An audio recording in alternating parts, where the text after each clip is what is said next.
Smithfield Town Council will now come to order.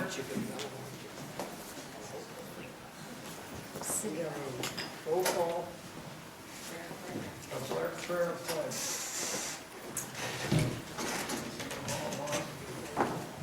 Lord, assist us by Holy Spirit of counsel all those who are serving in positions of authority and responsibility.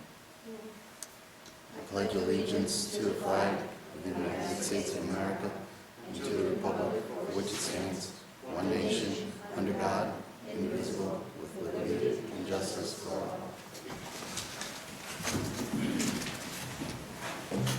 Ms. Al? Here. Mrs. Nato? Here. Mr. Smolensky? Present. Mr. Alter? Here.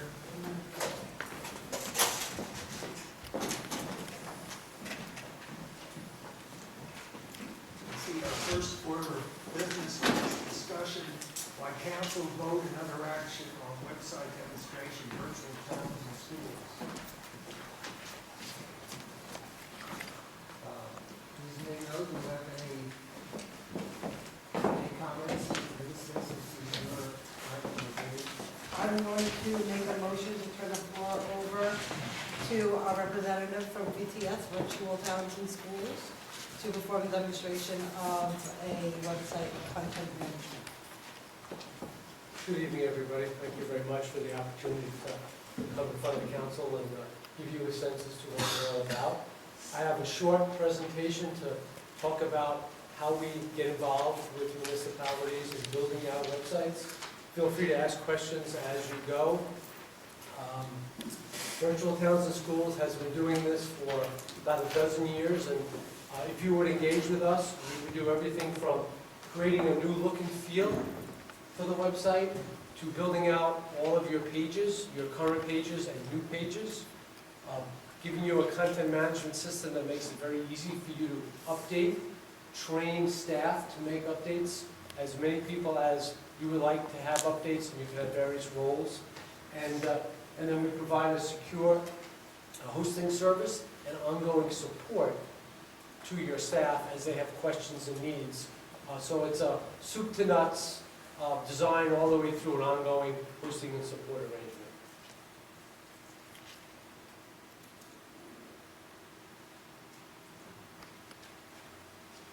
Like I mentioned, we've been doing this well over a dozen years. Our headquarters are about 40 miles away in Maynard, and we have data centers in Virginia and Maine. We have approximately 475 municipal clients. We're New England-based, that's primarily where our core is, over 150 in Massachusetts, 80 in New Hampshire, and 40 in Connecticut. We're financially stable, we've been growing consistently. We have a product that is very easy for you guys to update and maintain, and very easy for the residents to access what they're looking for as far as information goes. And I'm going to send a copy of this to Roseanne so you guys have it as a reference. Here's some of our clients who are relative neighbors of yours to get an idea in the area. We just added Warwick, Rhode Island last month as a client. They will make our second client in Rhode Island. And Woonsocket is evaluating the proposal currently as we speak. I'm going to show you some sites in a few minutes. Why we've been so successful, we're not a design shop, we're an online government services provider. All we do is work in the municipal sector. Governments, departments like police and fire, schools, and that's it. We do not build websites for nonprofits or businesses. This is our niche. So we think we understand all of the challenges you face and all the needs that the public is looking for from a government website. We believe in being a service provider. We're not national, we're not trying to serve you from the Midwest of any kind. We want to be here for all steps of the way, which means meeting with your departments and having planning sessions. Now's the time to upgrade and refresh your website. Some departments just don't know exactly what to put on, so for us to say, what do you want on there, it's not going to get you that far. So we would come and we would meet with the departments and have mini planning sessions to better understand and to make recommendations as to the kind of content you should have up there. We also believe in training folks to make updates. We would build you a site, it's live, it's fresh, it's good to go, but train you to make updates so it stays fresh. And we would be here to train your staff to do so as well. Probably the most important point to make throughout this is whoever you go with as a vendor, you really need to recognize that when it comes to the public, everyone accesses the site differently and they look for things differently because they're not quite sure where to find what it is they're looking for. So you need to take an approach that gives you the opportunity, or the residents an opportunity, to find things in multiple ways. So for instance, traditional navigation, we build everything out as you're organized at the department, the board, and the committee level. We provide a strong search box for people who just want to go to that box and type in what they're looking for. But then we try to go beyond that and put the same information cross-listed under resident tabs, under business tabs, under where do I go for? Alphabetical listing. So I don't know what department to go to. I just click on the alphabetical listing and I find tax information or dog information, whatever it happens to be, right at that point. Have an online document center so all of your applications and documents and permits across your departments are all in one location. So this is what we try to do, is organize your site so it's very easy for residents to find what they're looking for, and then build you a content management system so the posting of that information is as simple as a couple of check boxes and it shows up in 2 or 3 different locations. We have about 4,000 municipal employees online, everyone with varying degrees of comfort level when it comes to doing website stuff.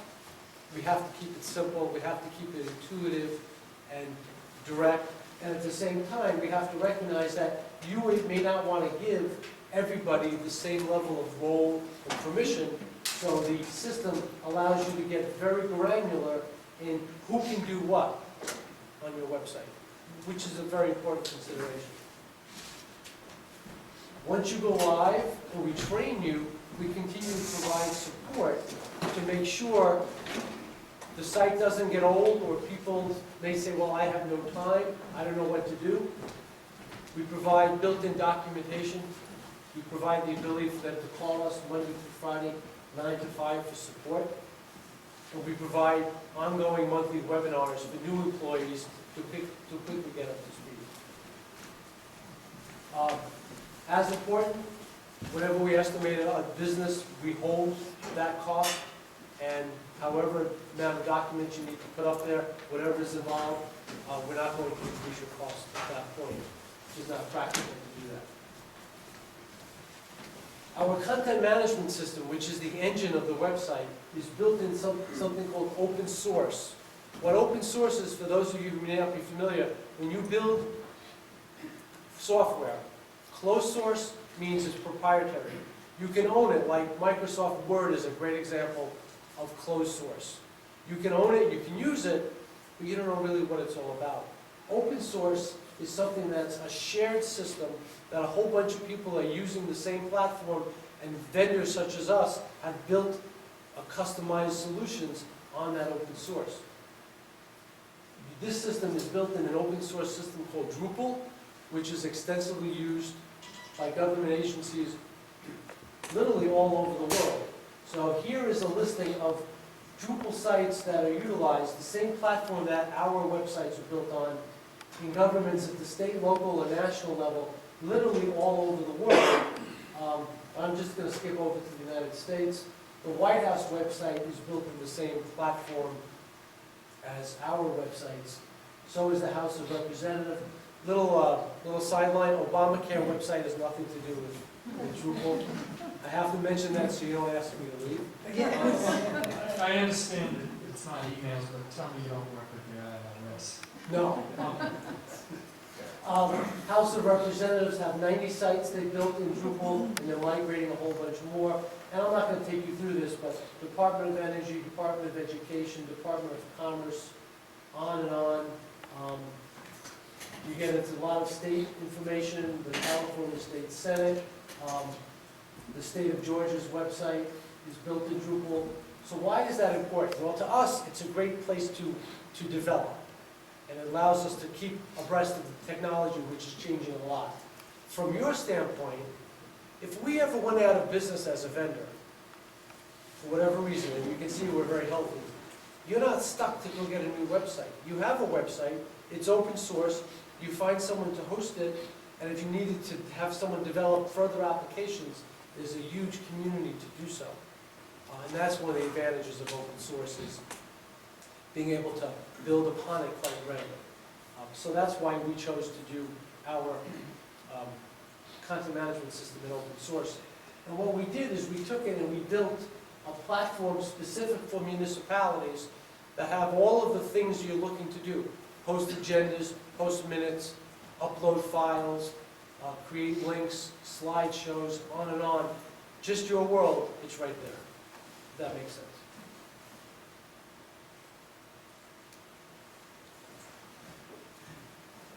I'm not going to get into all of this, but the system has lots of interesting, useful tools for you to be able to keep the site fresh. You can determine when you want to schedule new content to appear. It doesn't have to appear now. You can decide when you want content to come off. So if you have something going in town, you want to talk to people about a bridge closing, a flood, a school closing, you don't have to think about, oh, people are going to think it's still in place. You can expire it so it comes off automatically. We have something called Review on Dating, which essentially means you build a web page. In 3 months, 3 weeks, a year, you may want to review it, you may want to modify it. You can tell our system to alert you when you build it, and in 3 weeks, 3 months, and a year, you get an email from the system saying, here's the page. So it allows you to keep content flowing and keep it up to date and keep it fresh. And on, there's some other things here. If you have any questions, I can talk to it, but I don't want to bog you down with too many I details. actually want you to elaborate a little bit on versioning, because some of my follow-up questions are going to have to do with that. Okay, I am in configuration management for CDSL, okay. so I know a lot about versioning, a lot about open source tools, web page design, web page deployment. So I'm going to ask a couple of technical questions when it comes to versioning. Great. And versioning, for everybody else who's wondering what it is Roseanne's talking about, you create a page, you come back and you make edits to it. It keeps the version. So let's say 2 weeks ago you did something and 2 weeks later you said, you know, I think I'd rather revert back to how it looked 2 weeks ago. You can go in and you can click on it and it'll display that page as it looked 2 weeks prior. It keeps all the versions of your website for forever in the system, and you can access it if you wanted to revert back. And just to elaborate that a little bit more, what that gives you is an inherent backup of our online system, which includes, at least I hope your site includes everything, including the content behind it. Oh, of course, you have all of it right there. Right, all of our forms and data and anything that we've uploaded. Yes, however, yes, but daily, the website is backed up offline, backed up to a site in Nevada. So if for some reason the data center was hit by a bomb or a hurricane, your site is 1 day old because it's been backed up in an off-site location every single day. Fantastic. So that's You another- answered another question that I was going to ask. Yeah, you. that's very important. This gives us disaster recovery, which is something that we do not have today. If something happens to, let's say, our police station, they don't have any DR.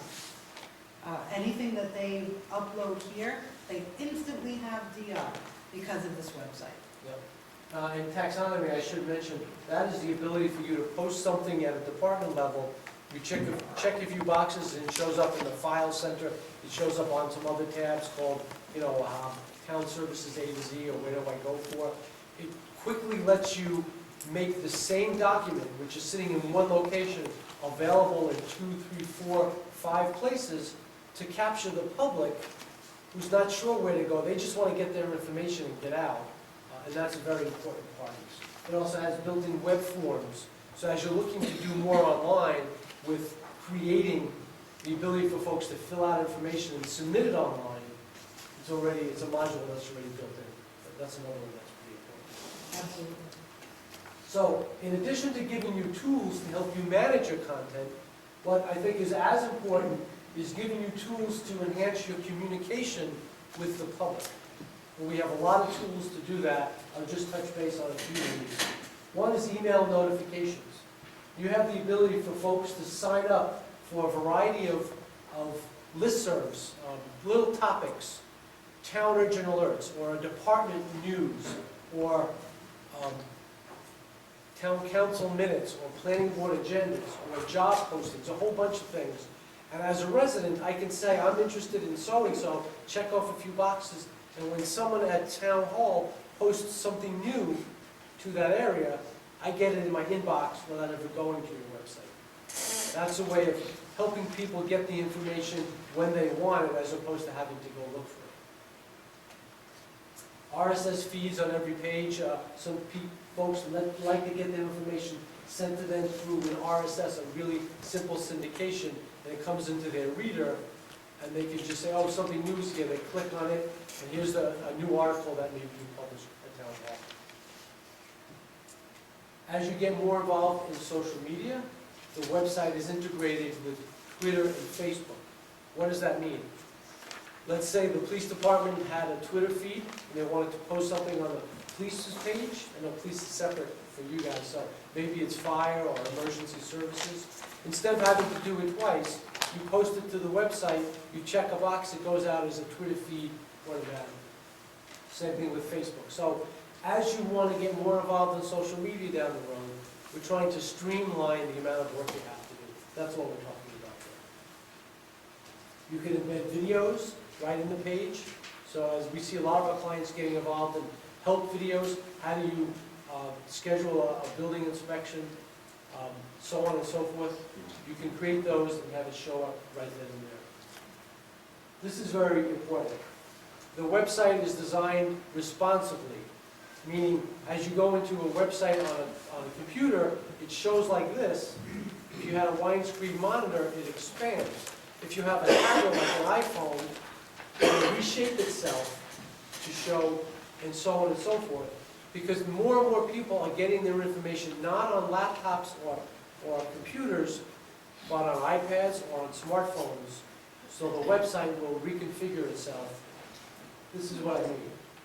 So it may look like this in terms of how it's organized on your website. If you're using a tablet, it may reconfigure this way, and if you're using a phone, it may reconfigure that way. I think I have an example here. So this is one of our demo sites. So this is what it may look like.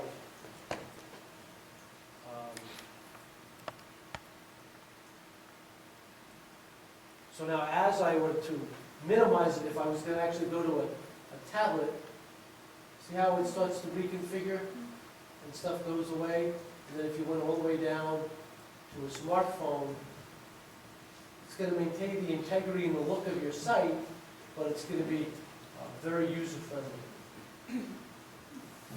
And that's built in to the solution as well.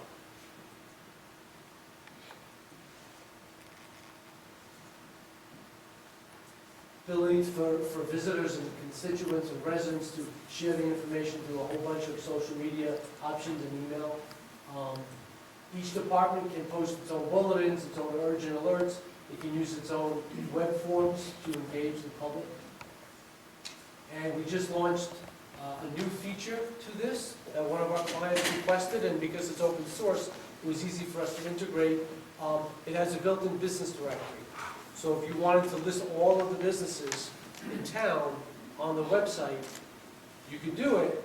And the nice thing about it is the businesses can do it themselves. You manage it, but they actually go online, they update, they create information, they send it to you, you can review it, you hit a publish page and it's there. So they're doing the work and it's all being presented, organized by category on your website, if that's something you're interested in doing. Ms. Nago, do you have a proposal with respect to this discussion at this time as to what you want the council to do? Right now, we're just looking at it. We're thinking about it, getting some pricing information. And then it would be to table it and at another meeting we'll discuss and look at our So options. in the interest of time, can we continue on the meeting? Time is it now? It's 20 after. It's 20 after. How much longer do you have? 5-10 minutes at the most. That, I was planning on being within 30 minutes. So let me go to some websites. Just to give you an example of some of the functionality in the website. So in this case here, this whole background changes, and most of the site you can manage very easily yourself. So depending on what it is you want, East Hartford has a bunch of backgrounds that appear. They have a bullet in there managing. In each one of these things, you can click to go to more information. And what they wanted to do is present the information on the website, but make it so it's organized. So here's a quick blurb on news. Here are the upcoming meetings, quick access to, all on the home page. They wanted us to develop a carousel of online services that they're offering the public. You can quickly access those services. So this is just one design, and then you go through a process. I'm just giving you a little sense of some of the things. Here's Falmouth, Maine, who wanted to use something called mega menus to present their services instead of a drop-down. You can quickly provide the public with lots of quick access to information without having to leave the home page and go someplace else. And again, I'm just trying to illustrate different things that we would sit down with you and get a sense as to your look and feel of what it is you like to do. Here's the site we just launched for Bourne, Massachusetts, a citizen action center here for some of the key things they wanted to offer the public: paying bills, the library of documents, FAQs, town services. You could get the idea. And then a help center, which again lays out in one quick swoop a variety of things. So none of this you're locked into. You're not picking a site. We're just giving you an idea of some of your options, if that makes sense. You understand there's only so much detail that we can absorb this. And I'm just giving you a quick... You're very free to send us written material describing possibly the booklet, all the variations, but our time here on the council is very limited. You know, I ask in the name of the council that you wind up when you have to say something at all. Right, I was We aiming have a for long some- agenda. You got it. Thank you. Cost.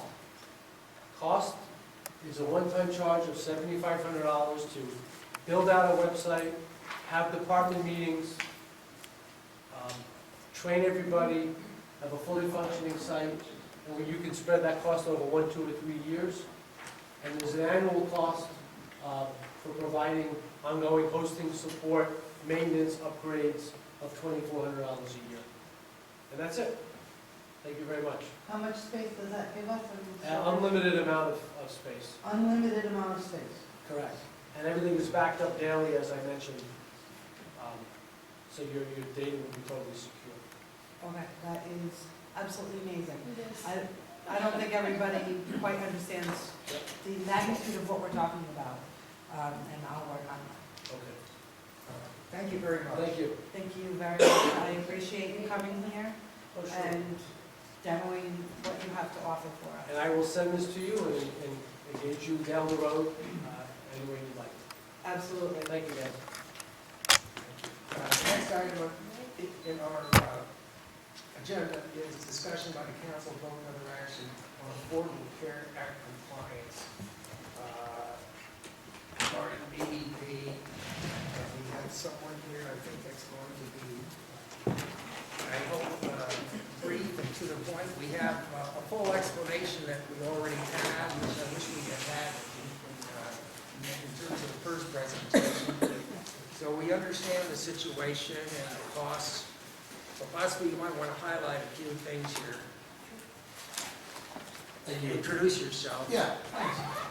My name is Mike Kamarowski. I'm an employee of ADP, district manager. I have responsibility for the town of North Smithfield as a client for the past 3 years. To keep this very to the point and brief, but then I can open it up to whatever questions you may have. Healthcare reform and the Affordable Care Act is obviously, no new thing. It's been, this started in 2010. There's over 25,000 pages of legislation right now. There's been 3,500 changes to that legislation since its inception. So that could be a 4-day discussion just to go over what that's all about. But to the point of how ADP is relevant to this discussion and what's relevant to the town of North Smithfield, along with the Affordable Care Act comes many compliance measures, things that are going to affect as of January 1st of 2015. So now we're a couple of days into it. There's been mandatory reporting requirements that are going to be passed down to any employer that has over 50 employees. And that's, again, there's some definitions around that, which, again, I can answer those questions if there's a need for clarity. But bottom line is, town of North Smithfield certainly falls into what's deemed a large employer and will be held to these mandates. There's really three pieces of information that this entire legislation is based around when you're trying to gather information about what are we going to report on, what information is being measured, what are they mandating from us. And what it is having hours and wages. So hours in one place, wages in one place, salaries, and then the other piece of information is around benefit information. What I mean by benefit information, healthcare information. To do the mandatory reporting that's coming, as well as be able to monitor whether the plans that you're offering to your employees are compliant with what the legislation states, those three pieces of information really need to be housed in one location. If they're not, it doesn't mean that reporting can't be done, and compliance measures cannot necessarily be put into place. It just means you don't have the ability to automate it. So with ADP, right now the town of North Smithfield has the ability, because you are a payroll client, we have all your salary information, your pay information, and your hours. The piece that's missing is the benefit information. So ADP is working with thousands and thousands of clients across the United States and implementing this base level HR information system that's part of the technology. Okay? Bottom line is there's a variety of pieces that have been built out that can handle the following.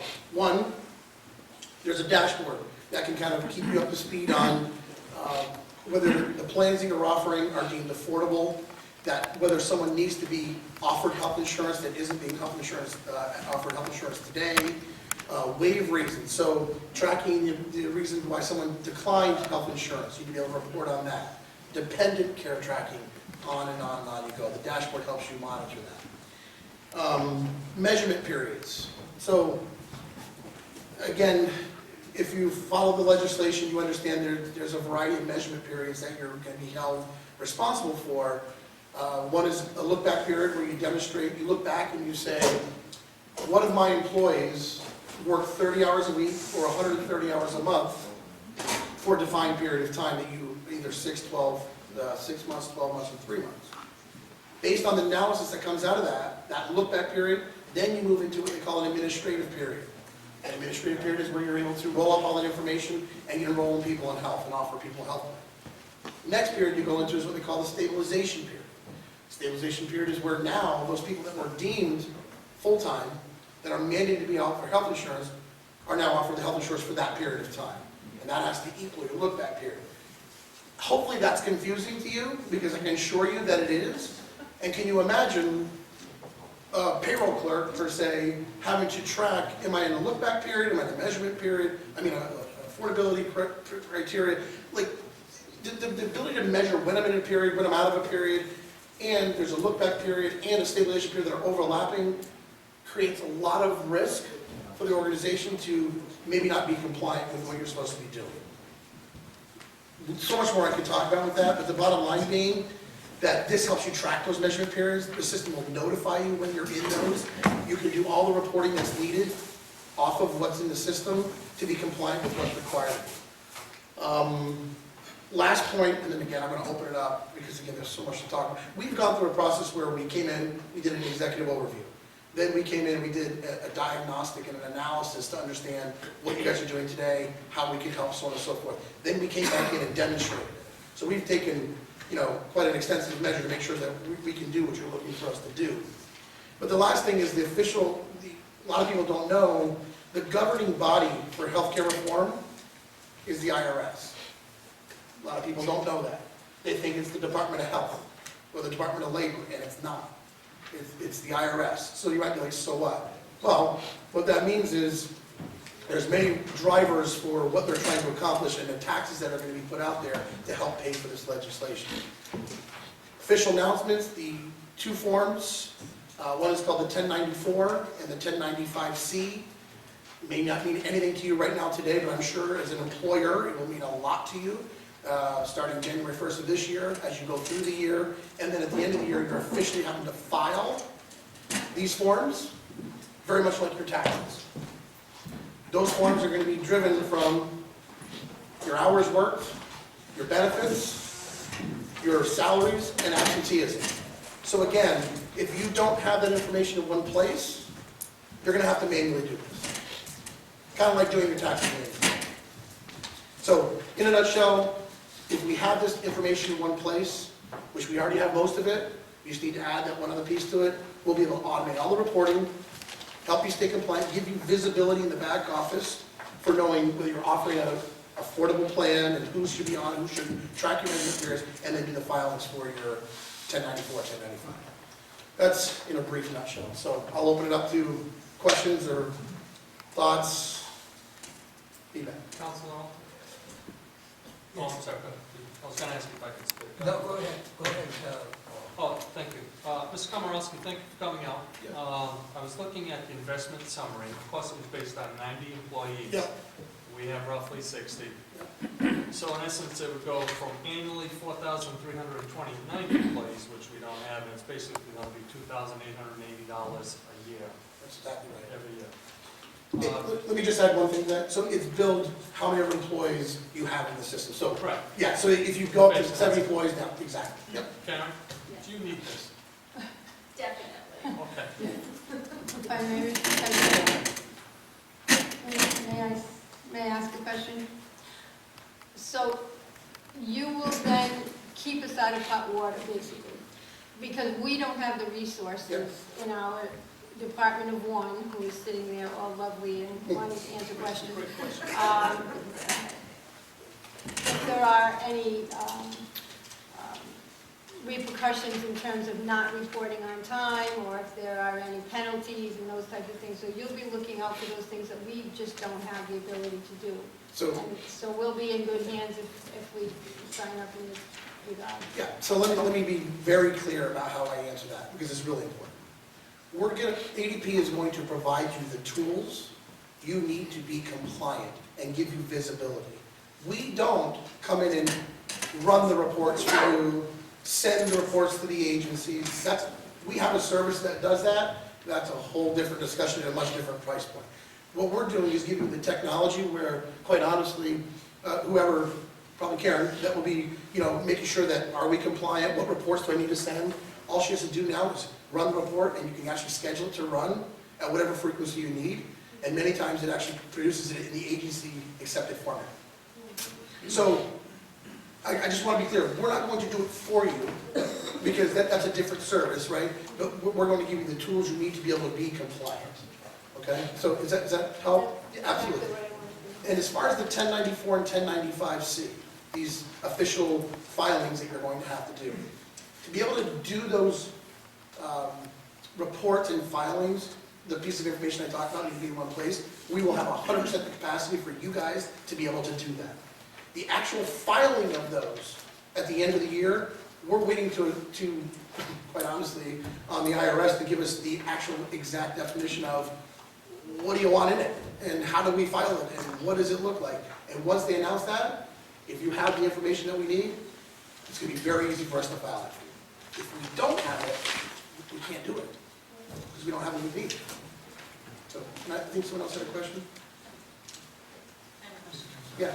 Any of these compliance reports, do they come with the weekly payroll packet, whether on a CD or in manual reports, or is it a function you have to run them? That's a great point. So the system is being, so there's a, best way to answer this, the ACA package, as we're calling it, has been built out where right now any reports that we know are mandated are built there, and you got to go in and schedule it to run, but it's built for you. As new reports and requirements come out this year, what's going to happen is we will build those and then push them directly to your technology. We can't schedule them to run for your technology, but they'll be there for you to be able to run when you're required. So, let me give you an example. The agency may say, okay, you need to produce on a monthly basis the pay or play, which is official language, report for your employees. Please send it into the, I don't know, exchange, IRS, wherever it's going to go to on a monthly basis. Karen will get that notice officially. She'll be able to go into the system and say, oh, pay or play report. It's going to run monthly. And then when she comes in on a Wednesday, it'll say you have a report to review. She'll review the report, export it, and then send it off to the agency. That's how that works. So is it run from your actual payroll system, that like your iReports or any of those, that you can go and archive and go and research them? So it's in the reporting tool. Okay. Yeah, it's on the reporting tool. There's 3 parts of that. You have canned reports that we've already built. A lot of the ACA reports are already there. 2 is the ability to customize a report. So you take something that's canned and just change 1 or 2 things about it. Or 3, you can actually build a report. So one really important thing that people can tend to miss with this is there's 2 parts to this compliance piece, right? One is being able to produce what you're being asked to produce, right? So the agency's saying, you can give us these 4 reports. So the first priority is, well, can the system give us the reports? And the answer is yes to that. The other piece is like you guys do here, the budgeting, the forecasting, the visibility you need to make the informed decision that you need to do. Now you're able to actually have visibility into how you look from a wage, hours, and benefit stance. So are we looking at, in 2015, as we do budget, are we adding people onto health? What are our renewal rate? How will that impact what we're paying our employees? Because maybe it actually makes more sense to raise people's salary a little bit based on our renewal than to actually incur a higher cost in the healthcare. The system now will give you the ability to do that kind of analysis and that ability. I'm not saying you can't do it today with your broker and the trust, but that's all manual, and that's all stuff that you'll have to continue to pull on a consistent basis. This system here allows you to do it automatically. So does that answer your question? Okay. Excuse me. Sure. On the, you mentioned the cost is that if you were to do this instead of the town, what type of money are we looking at? So we have 2 other services. One is called Comprehensive Solutions with ADP, Comprehensive Services, excuse me. And usually what organizations will do is, if they're looking to add headcount, this provides you a virtual team. So for instance, Karen would be in place, and because you need a point person on site, so Karen would be in place. And in a perfect world, you'd like to say, we'd like to hire 2 HR people. But to budget that for the town, that's another $130,000, $140,000 a year. Well, a solution like this gives you a full expert team from payroll, taxes, HR, right across the board, that you can have unlimited bandwidth. We can do this type of thing for you, and it's at a fraction of the cost of actually hiring 1 or 2 people. So you may be looking at, for 65 employees, you may be looking, and please, this is a round, off the top of my head number, but you may be looking at on an annual basis, $30,000 a year, $35,000 a year for this type of service and solution. And let's say if we did get involved with that, if an error was made on your part, those fines that would be levied by the federal government, would you be picking up those costs? Great question. So that leads us to, Right. Right. Yes. yeah, so the other service that I didn't talk about is a service that's called Total Source, which is more of a co-employment relationship, which is an even deeper discussion, which is many of our clients go into this type of relationship. That's where we actually indemnify and take responsibility and ownership, because we have skin in the game. You actually come under our federal ID number for tax purposes, for healthcare purposes, for workman's comp purposes. So anything to do with employment, we would take full responsibility for the decisions made, the actions taken at that point. So we do have a model like that, but it's again, completely different conversation. I'd love to talk to you about it, to be honest with you, but I mean, I don't know if we can get into that. But so We can't afford it. yeah, Yeah, so, I guess, let me sum it like this so there's no confusion. You guys are looking at a technology option right now, which is gonna give you the tools for Karen, to help the town stay compliant, be able to produce what reports you need, and so on and so forth, at a, quite honestly, for basically what the risk is, a very nominal cost. There's a second level, which includes the technology and then expertise, which that gives you all the guidance you need, helps you run the reports, helps you put things together, does handbooks, I mean, on and on and all these other things. Still not, we guide you, but we don't take a legal risk. The last one is more of a co-employment relationship, where there's actually a link between the federal tax IDs. We create a shell organization, bring you under that Fed ID. And then there's legal, we're on the hook, just ADP is on the hook, just like, instead of the town of North Smithfield. So there's 3 different levels, completely, relevant. They're all very relevant, it just depends on what you want to explore. Thank you. You're welcome. Councilman Alton. Councilman Alton. Do you want to recognize Councilman Boucher being in the building? I'd like to recognize Councilman Boucher as our town council president, who will, from here on out, the rest of the meeting, will preside over the meeting.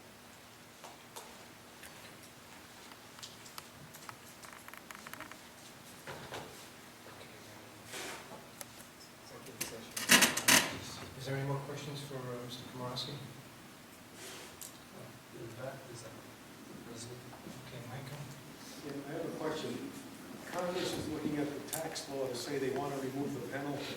If you remove the IRS penalty, does that change the services that you need from ADP? That there's no physical penalty with the IRS and you don't have to connect the federal IDs anymore?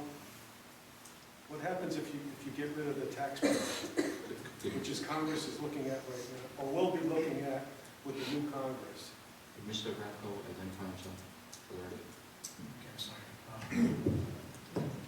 Mike, Mr. Radko, can you identify yourself for the record?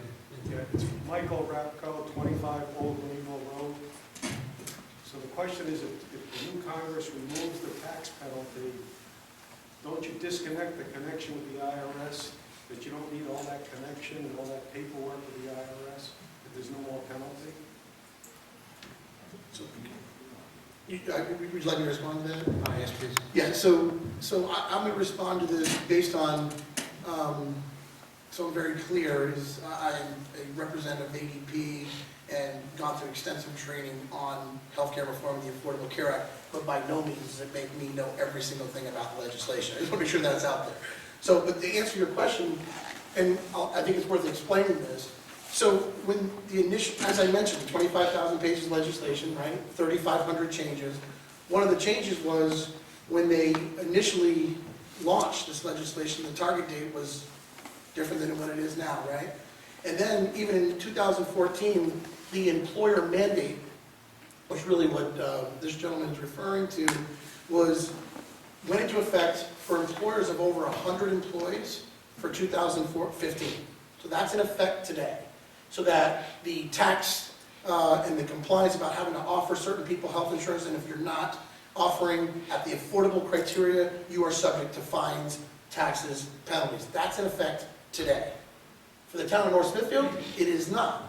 For employers of 50 and 99, which you guys are right in that range, they delayed the employer mandate for 1 year.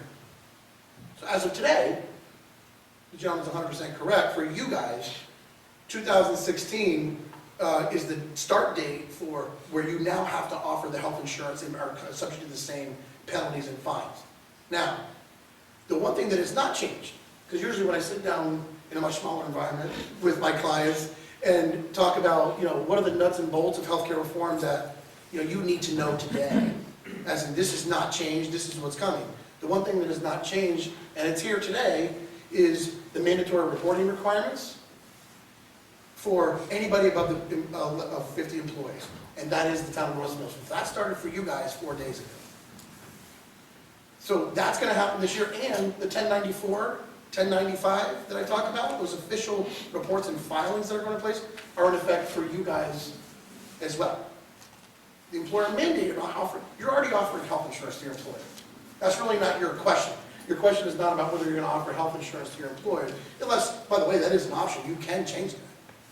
You can decide to go in a direction of, we're going to be an employer that doesn't offer health insurance, we'll pay the penalties instead. That is an option for you guys. It absolutely is. And you can make that on January 1st, 2016, if you choose. But as far as right now, what the system's going to do for you, and what we're proposing for the little over $2,000 annually, is going to be allow you to do the reporting that's required of you today, the filings that are going to be required to do at the end of the year, and give you visibility to making sure you're being compliant. So, great point. I mean, the administration's in place until, 2016, right? Who knows? The House, the party has shifted a bit. So there could be some things that are repealed, some things that are changed. We don't know that. We don't know. And I wouldn't pretend to say that we do know which way that's going to go. But right now, with the world you're living in today, you're required to do these things as of 4 days ago, and the IRS just announced new requirements for the end of this year. I don't know, does that help, that answer? Mr. Komorowski? Yeah. We enter into an agreement, contract with you, and Yeah. it does change. Can we sever that agreement? It's a great question. So the good news is, just like payroll, we don't ever want to see you leave, but there is no contract. Okay. You enter an agreement with us to pay us for the services we give you while you have those services. Okay. So in the event that they repeal healthcare reform June 1st, you decide that you don't need the system, you call us, you cancel, you're good. You stop billing. The one thing is, that, believe it or not, the reason why this is such a popular discussion right now is because of healthcare reform. The system that Karen and the town will be using offers so many other streamlined advantages and efficiency advantages around OSHA reporting, around a lot of other things that you're doing right now. That's going to be, if you did some return on investment analysis on it, would probably be, you'd want to have it anyways. So the good news is, at that time, you might make a decision and say, we want to keep it anyways. But to answer your question, you absolutely can stop whenever you want. No penalty. Well, Mr. President, possibly Karen might have something to say here as to the immediate need for the services. Does she have anything to add?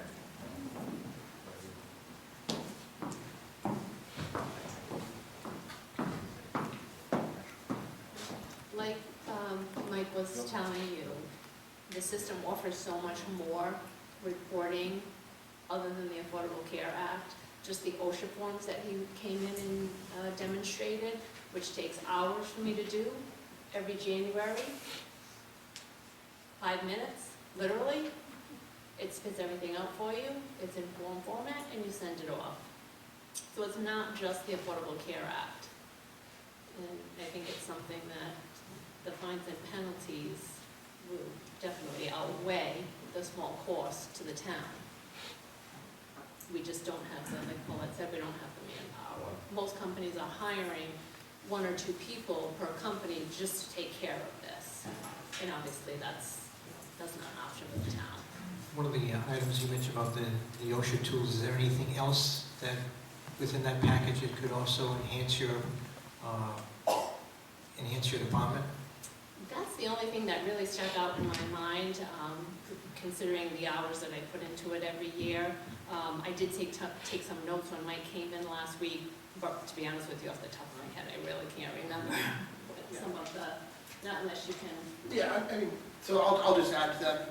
What it also allows, you have an employee record. So right now, everything's paper, right, with the town. And you have the ability to very much automate a lot of the tracking of just basic employee demographics, employee information. You can create files and folders to, be able to run a report on some information or easily access information versus, you're audited and you have to go pull out 60 folders and start going through the file cabinets. Now you have the ability to be able to electronically do that. So there's another one. There's some other reporting capabilities that may or may not apply to you around EEO reporting. If that's 100, but you're not over 100 employees. So there's other things that could be relevant in the future. You don't know, depending on the town. And I would say those are probably your biggest highlights right now. Because we have two different levels of this HR technology. This is the base level, because that's what we felt after our analysis that you needed. We didn't want to offer the more enhanced version because we didn't think you needed it, and it's a different price point.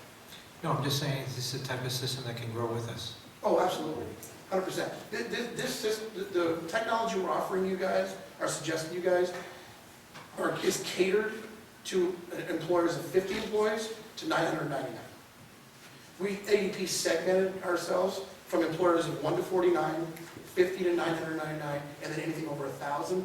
And the technology platforms were built based on the employer needs. So let's say for whatever reason you guys went to 150 employees or 200 employees, the system will grow and expand with you with unlimited capabilities. And again, we're offering you, not offering, we're suggesting at this point the more base level, which is everything that you need. And if you outgrew that and began to say, hey, we need more, we're happy to come back in and tell you what the next level is, because, and that's just literally a very quick implementation. So. Thank you. Mr. President, is this, may we open a discussion as to whether this should be implemented as soon as possible? I would like to ask the council, President, to open discussion as to whether we should move forward on this with all deliberate speed, because this apparently is something the town urgently needs. And rather than table it, I would imagine it would want to act right away on it. Is that a motion, sir? On this, yeah, it's a motion. Okay, there's a motion on the floor by Councilman Alton. Second. Second by Councilwoman Nato. Discussion? No, the motion is, The motion is for the town council to act on the recommendation by the administrator to implement the plan to upgrade our ADP system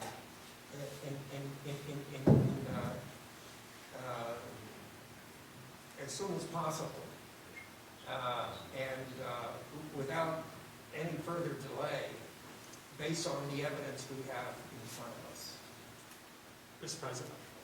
Councilman Zawinski? For clarification, Councilor Alter, I would just like to, this is a memo from the acting finance director, Brendan McDonald, has suggested to it. Administrator Hamilton, are you on board with this? Do you support this? Okay. I've heard Karen. Karen, I was going to go with you when I answered that question 10 minutes ago.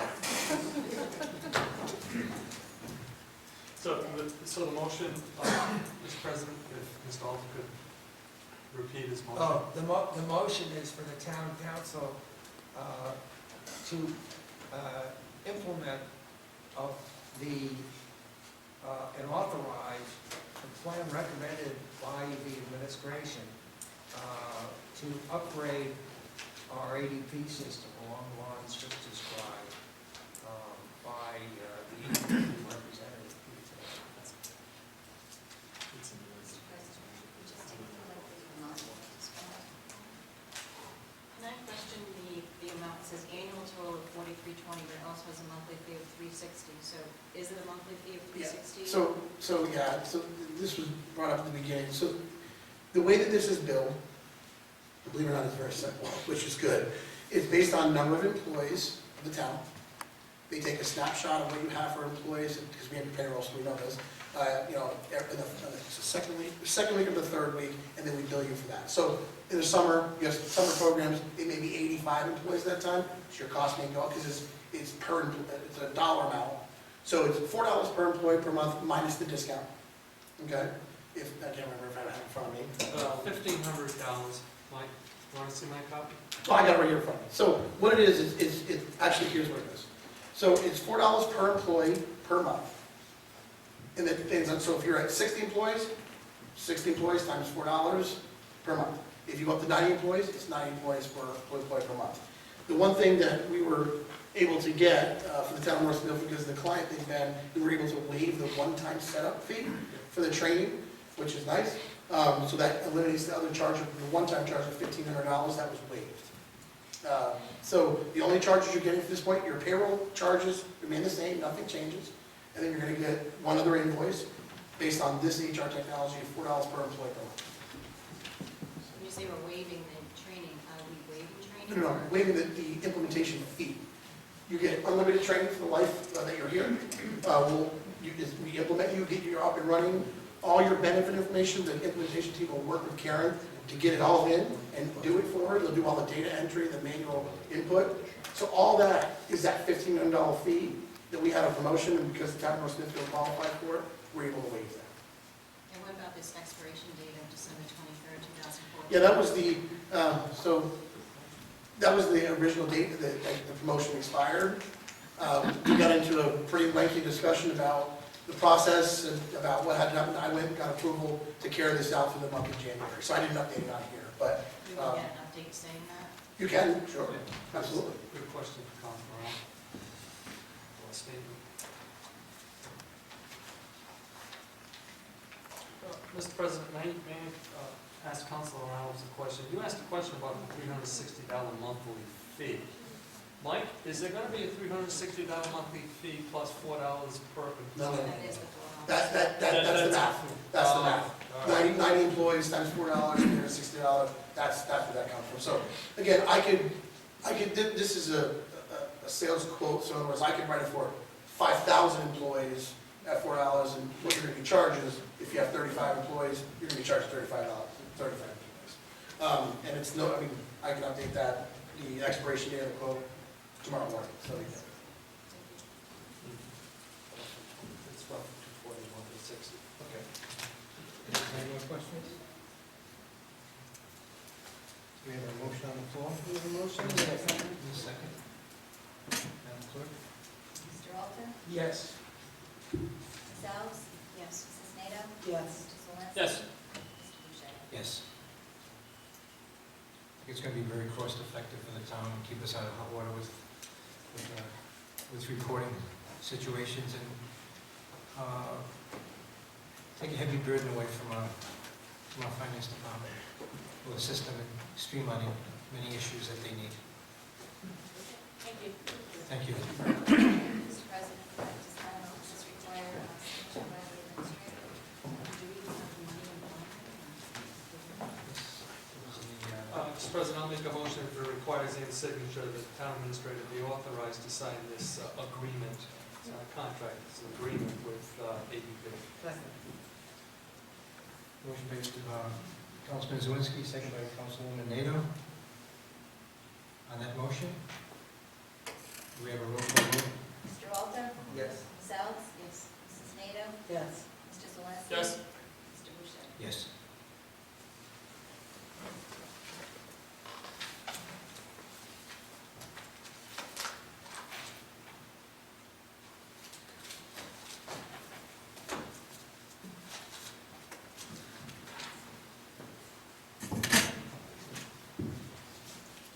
Next item on the docket is the executive session.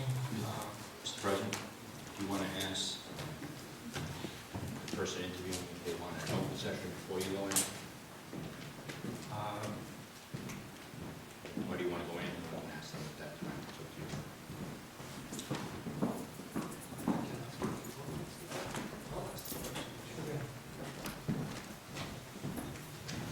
Mr. Archambault, we have two ways to do this. We can do the interview in executive session, or we can do it in private. It's your choice. Would you want to do the interview in public or in a private environment? Thank you, Councilman. I prefer it in private executive session.